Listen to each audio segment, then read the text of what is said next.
আসসালামু আলাইকুম রহমতুল্লাহ। সুপ্রিয় ইসলামী আলো দর্শক মণ্ডলী, আশা করি আল্লাহর অশেষ রহমতে আপনারা সবাই ভালো আছেন।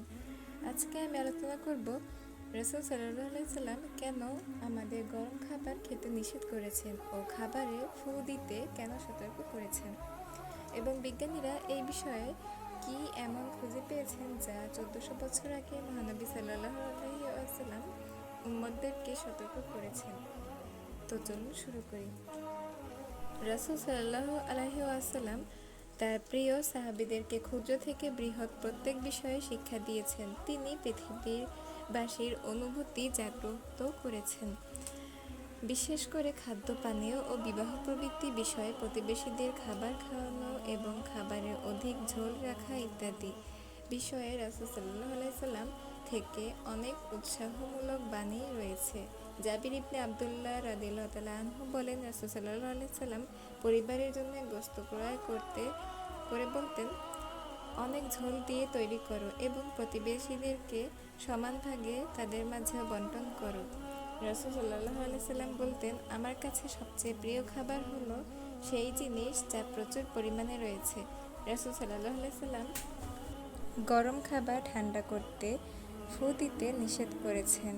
হযরত ইবনে ওমর রাদিয়াল্লাহু তাআলা আনহু থেকে বর্ণিত, তিনি বলেন, রাসূল সাল্লাল্লাহু আলাইহি সাল্লাম বলেছেন, খাবারকে ঠান্ডা করে খাও, কারণ গরম খাবারে কোনো বরকত নেই। একটি লোক নিবেদন করল, পানপাত্রে যদি খড়কুটো দেখতে পাই। তিনি বললেন, তাহলে তা ঢেলে ফেলে দাও। সে আবার নিবেদন করল, এক শ্বাসে পানি পান করলে আমার তৃপ্তি হয় না। রাসূল সাল্লাল্লাহু আলাইহি সাল্লাম বললেন, তুমি পেয়ালা থেকে মুখ দূরে সরিয়ে এরপর নিঃশ্বাস গ্রহণ করো।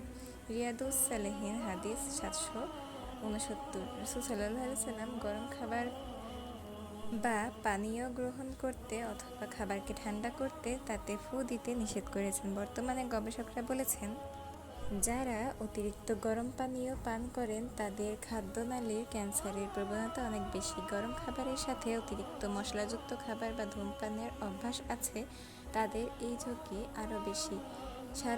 যারা ফ্রিজের ঠান্ডা পানীয় পান করেন অথবা 60 ডিগ্রি সেন্টিগ্রেডের নিচে তাপমাত্রা পানীয় পান করেন তাদের খাদ্যনালীর ক্যান্সার ঝুঁকি কম বলে গবেষকরা জানিয়েছেন। আমরা যারা এসব খাদ্য বা ধূমপানের সাথে জড়িত তাদের সাবধান হওয়া দরকার। আল্লাহ তাআলা আমাদের রাসূল সাল্লাল্লাহু আলাইহি সাল্লামের সুন্নতগুলো পালন করার তৌফিক দান করুন, আমিন। ভিডিওটি ভালো লাগলে অবশ্যই কমেন্টে জানাবেন, লাইক কমেন্ট শেয়ার করবেন এবং সাবস্ক্রাইব করে দিয়ে আমার সাথেই থাকবেন। তো আজকে এই ভিডিওটি এই পর্যন্তই। সবাই ভালো থাকবেন, সুস্থ থাকবেন। আল্লাহ হাফেজ। আসসালামু আলাইকুম রহমতুল্লাহ।